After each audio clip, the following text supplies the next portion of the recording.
YouTube. This is Undead93 coming back at you with, I haven't pretty much put up anything in quite a while, so, this card game, well, mainly I've been in college and I've been working on things for a while, so there's a couple card games I got into, so I'm gonna put, like, profiles and just things about the card games I've been playing up on my channel, and also put a lot of my animations that I've been working on, just school and trying to find an internship, and I don't have a job now, so there's that.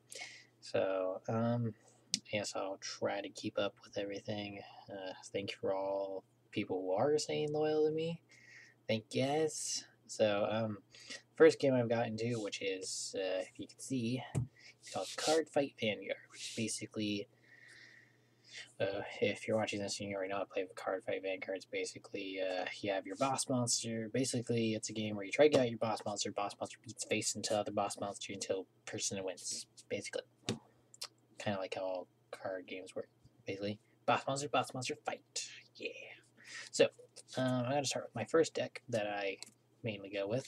My boss monster, my favorite boss monster in this card game, which is Starvader Chaos Breaker Dragon. And he is my main boss monster, so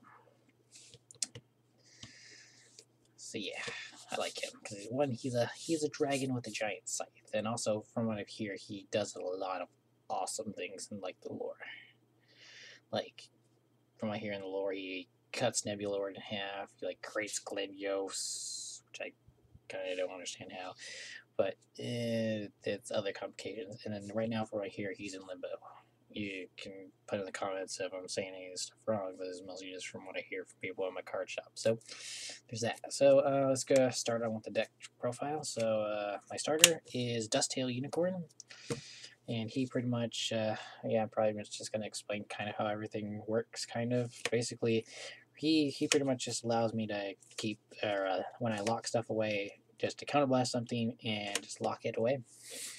And next ones will probably be my 4 Mana Shot Neons.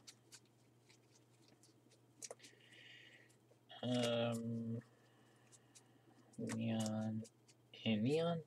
So yeah, my 4 Mana Shot Neons, who they're just your basic 10k attacker if they're at the front of the rear guard. The only downside to him is early game he's really good because he can swing heavily, but in late game he's just a 7k booster basically. Then after that are my 2 Chaos Beats.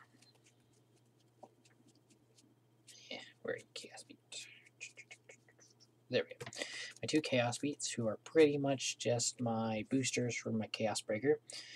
Pretty much, if my opponent has a locked unit, I can pretty much give Chaos Breaker plus 5,000 bonus. So pretty much makes Chaos Breaker hit for 21 or 31 or no 30, yeah, 22 or 32 if he's being boosted by one of my other boss monsters. Then there's my Palladiums, who are basically the guys who kind of do a lot for this deck. Yeah, I think there's only 3 in here. Yep, 3. So yeah, so 3 grade 1, yeah. Okay, so yeah, my 3 Palladiums. The reason I kind of play 3 Palladiums is that 4 kind of really counterblast heavy because he revolves around a counterblast. He keeps something locked, but since I have a card that kind of helps me with that situation, I can kind of get away with using only 3. So pretty much with him is if my opponent's card would unlock, I would counterblast 1 and plop him into the soul, so he'd become soul fuel for my Chaos Breaker, and he would keep it locked. So pretty much would be some way to keep things locked for when my boss monster comes out. And then the last of the grade 1s, or actually not the last of the grade 1s, and then there's my 2 Lanthiums. Like, why are you playing more Lanthiums? Well, Lanthium is just mainly there mainly to just boost things up, because pretty much every time a card's locked, he gets plus 2,000 power. Or yeah, every card that for pretty much yeah, every card that gets locked, he has plus 2,000 power. So he can become big and he can boost things up really well. And then my last grade ones, which are my perfect guards, my Prometheums. So yeah, they're my Prometheans. Pretty much these are pretty much my main protections against pretty much Strides and Silent Toms. And just Stride units, which are the new things, which are pretty much super boss monsters. So yeah, it's pretty much for this, yes, your thing's about to be attacked and you don't have a way to protect yourself. You just discard a card, activate this, and you protect yourself, which is pretty good. Then with the grade 2s, start off with Radion, and Radion. So pretty much he's just her basic 12k attacker, and he works out really well. I like him a lot because he's he can get that damage because he can sometimes hit for almost 20, which is really good. Then we have our 2 Niobiums, or 2 or 3 Niobiums. I think I two Niobiums. Like, why are you playing more of these? Well, I think the 2 Niobiums work really well, basically because there's only 2 slots for him, so he's either going to be in 1 or 2 of the slots. He's pretty much most likely just going to be one of the front rear guard slots, so there's usually only going to be one of them on the field anyway. So then we'll have Photon, which I'm only having 2. He's pretty much, if there's something locked, I can play him into the rear guard, and pretty much he'll lock something away. So he allows me to lock more things away. The only thing I don't like about him is he's a dirty traitor for killing Guardstar. You know, but and that's some weird. That's mainly what I've heard from the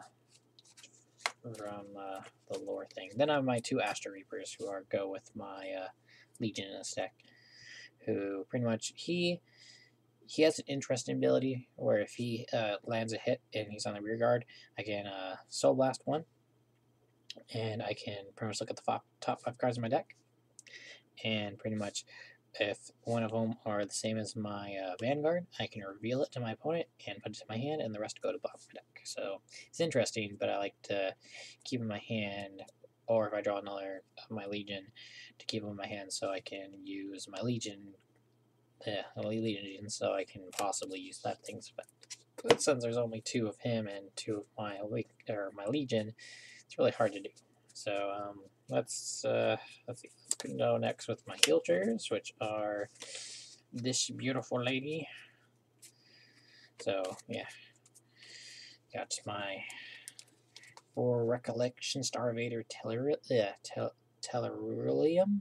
So pretty much she just she's my heal triggers. Pretty much if you take a damage and you're at the same or more damage than your opponent, you pretty much heal 1 damage. And then you have your my stand triggers, which are this other beautiful lady. Pretty much stand triggers, pretty much you trigger that, pretty much your Vanguard, or anything but your Vanguard can restand. So, no, and you can give plus 5,000 power to your whatever.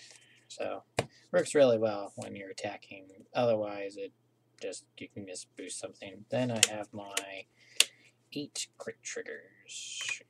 And you guys are probably like, but why aren't you running any draw triggers? Well, for me, my boss monster, he's pretty much my draw engine, so I don't really see the point of having draw triggers if my boss monster can already have me draw.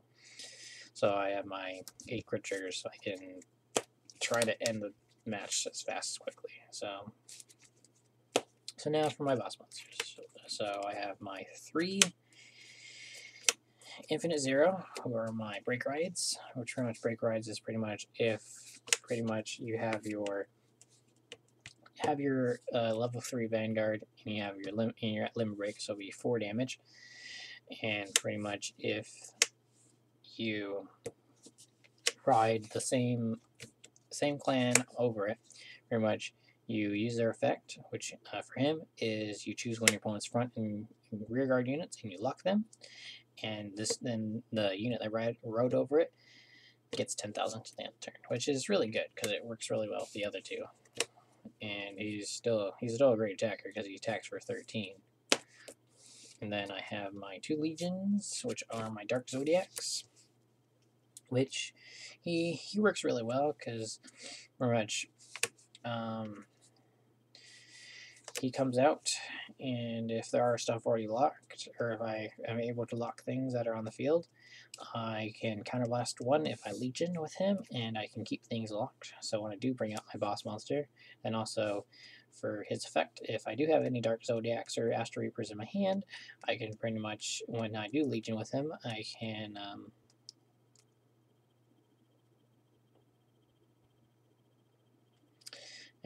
lock front and back row unit. So pretty much he does a lot like what he does, but it's interesting. And then my boss monster, which is my 3 Chaos Breakers. Like, why aren't you running 4 of your boss monster? Well, I like 3 because I like to have the 8 mentality of boss monsters. So there's that. So yeah, so my boss monster, which is Chaos Breaker. So that is basically my deck. So basically the main strategy of my deck, basically to lock my opponent's field down, and then from there, basically for Chaos Breaker to just keep any form of soul, because he uses his soul up really quickly if I don't keep track of it a lot. Basically to get rid of his soul if I'm at 4 damage, or I'm at his limit break, which pretty much limit break is just at 4 damage, or if you're Gladios or that Monarch Alfred, it's at 5 damage, then I have effect then. But yeah, so pretty much he gets to Soul Blast a card if they would unlock, and I retire the unit and I draw a card. So he pretty much just allows me to replenish my hand. And then he also has the ability of pretty much if I counterblast a card and discard a card, because it says discard Starvader, but since it's a Link Joker deck, it's basically going to be Starvader anyway. And I get to lock a rear guard unit. So thank you all for watching this. I will try to keep put up stuff in a bit. But yeah, keep watching, and I'll be sure to keep y'all posted. I have one more deck for Vanguard wise that I'll probably put up maybe like next week, maybe. Which I enjoy that deck a lot as well. And you're like, you guys are probably like, why are you playing stuff that's like super meta in this game? Like for me, we're just like just card games in general that I play. I pretty much just play what I like to play. And hey, look, this is a dragon with a giant scythe. He's my boss monster. He's my Vanguard. So yeah. So thank you all for watching, and goodbye.